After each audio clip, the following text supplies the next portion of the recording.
Welcome. In this video I'm going to take a look at my Channellock collection. And this isn't like a huge collection of Channellock tools, but these are well-used tools and I really like them a lot.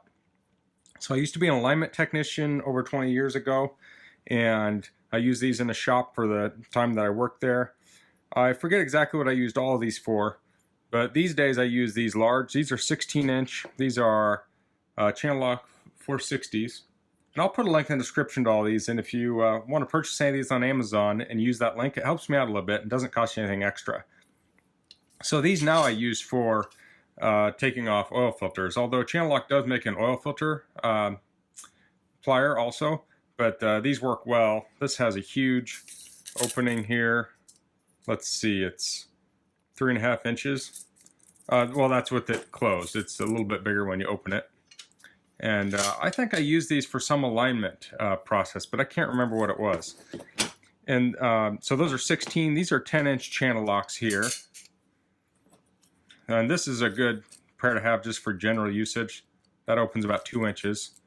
These are the Channellock 430s.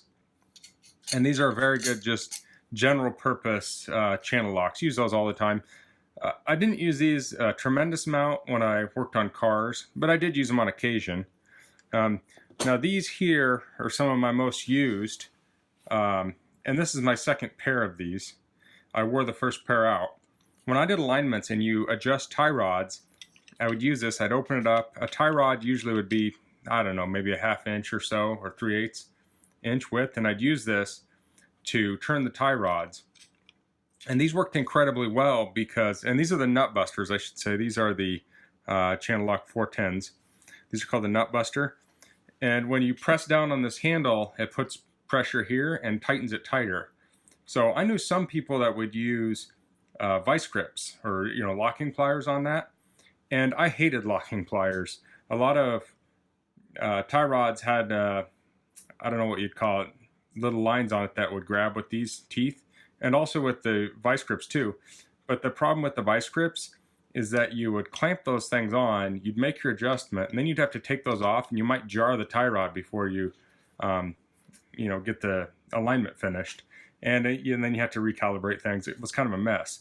These things, you could go on there, grab on it, turn, reposition, super easy, turn again.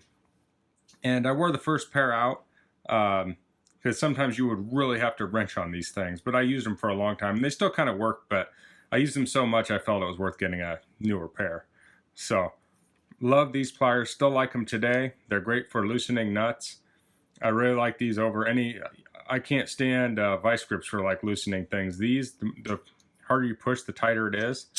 I really like these. This is a smaller version of the same thing. I think these are 307s. Maybe it's kind of hard to see.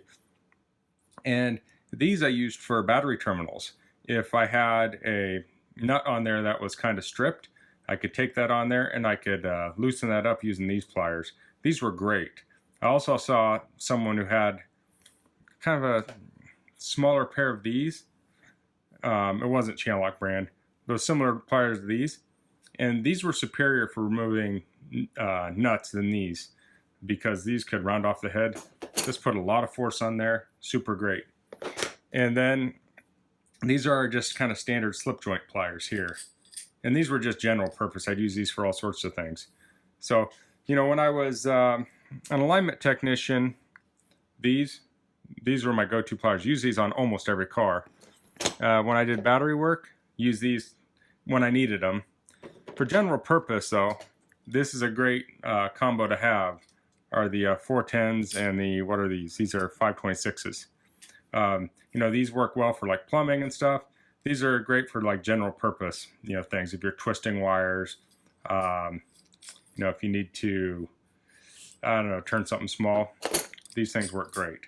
So, and then these, I like these just because they're huge. So even if I weren't using these, I'd probably get a pair just to, I don't know, they're fun to have. And I think they even make a bigger pair. But I haven't had an excuse to buy those yet. So that's my Channellock collection. Not a huge collection, but if you have some Channellocks and there's a specific plier you like, mine or your own, Put a comment down below what plier it is and what you use it for and why you like it so much. I'd be interested to hear. And this isn't sponsored. I just really like these tools. They're made in the USA. I have import and USA tools, but I do like that they're made in the USA. It's kind of cool. And if you have any questions, please leave them in the comments. If you like this video, please click like. If you haven't subscribed to my channel, I'd appreciate it if you could do that. And thanks for watching. Until next time, goodbye.